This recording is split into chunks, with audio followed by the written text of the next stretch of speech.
Hello mga amiga dyan! Sa oras na ito, masyadong mainit ang panahon at wala akong gasol na naubusan ako ngayon. Subukan nating magluto sa masyadong mainit na araw na ito mga amitan niyo. Ayan. Ilalagay natin ang upuan na ito at ang kawali doon mismo sa mainit na lugar na yun mga amiga. Ayan. Sandali ako mga amiga sa ating gagawin dahil ito ay subukan natin kung ito matagal makaluto ng ating gagawin ngayong ulam mga amiga. Yan.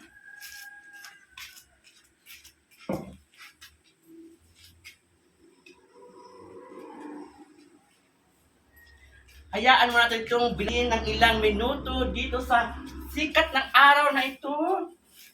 Ang ating ilagay na kawali. Ayan.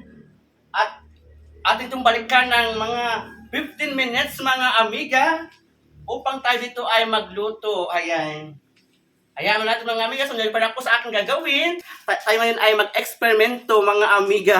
Sundan niyo pa ako mga amiga sa ating gagawin upang malaman natin kung ano ang maitulong ng sikat ng araw ito sa ating buhay mga amiga yan. O di ba? Magkaroon tayo ng makabagong kaalaman mga amiga yan. Samahan niyo po ngayong oras na ito. Ayan mga amiga, ating balikan ang ating ilagay na kawali doon at meron na akong dalang mantika at itlog mga amiga. Yan, ating itong tingnan kung mainit na ang ating ilagay na kawali doon mga amiga. So napan ako.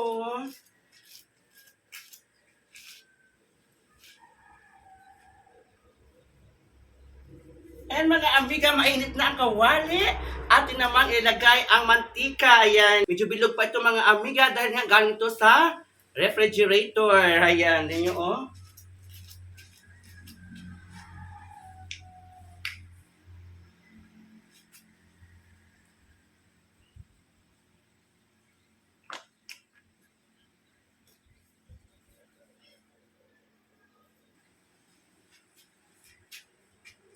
Ayan mga aming ating na nailagay ang mantika doon. Hayaan mo natin ito ng ilang minuto para mainit ito mga amiga. Diyan natin sila, hayaan natin ito ng mga 5 minutes mga amiga. Hayaan natin itong matunaw ng sikat ng araw mga amiga ng ilang minuto. Ayan. At babalikan natin mamaya. Sa sobrang init ng panahon ngayon, siguro maluto yun mga amiga. Ayan mga amiga, sundan niyo pa rin ako sa aking gagawin ito ngayong oras mga amiga.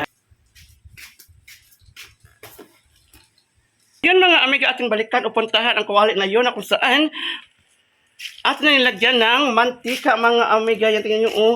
Ay mga amiga, natunaw na pala ang mantika sa nating nailagay. Yan tingnan nyo oh. Atin tong i-close up para makita nyo mabuti mga amiga. Ayan mga amiga, ito na yung mantika natin nailagay. Atin tong ganituhin sa magitan ng kutsara mga amiga. Pagkatapos nito mga amiga, atin ito munang hayaan na mainit pa ng ilang minuto sa sikat ng araw mga amiga. Yan, sundan niyo pa ako sa aking gagawin. Ayan mga amiga, pagkatapos ng ilang minuto, atin ulit balikan ang kawali na kung saan mayroon ng laman na mantika mga amiga. At dala ko na rin mga amiga ang itlog na siya nating lulutuin ngayong oras na ito mga amiga. Sundan niyo pa ako.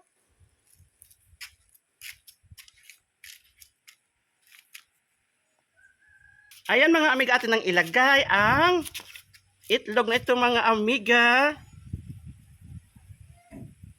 Ayan.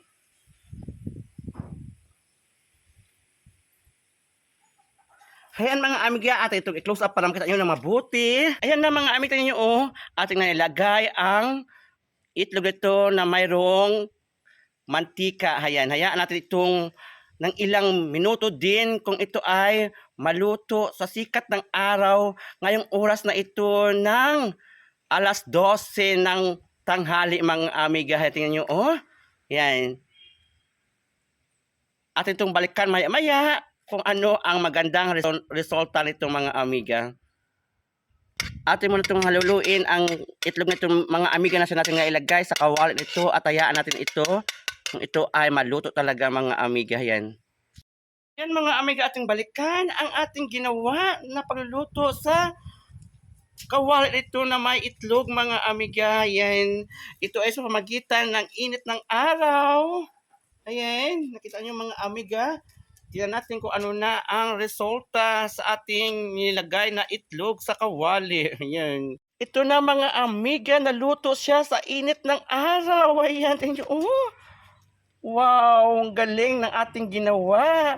Pwede pa tayo magluto sa sikat ng araw na ito mga amiga. Yan, ito ang resulta na masyadong mataas ang init ng panahon mga amiga. Tingnan niyo. Oh, ayan. O, diba? Atin itong kunin na at ilagay sa pinggan mga amiga yan. Mga amiga, isa lang itong entertainment na gusto ko lang ipakita sa inyo kung paano tayo magluto sa isang sikat ng araw, sa sikat ng araw. Ayan.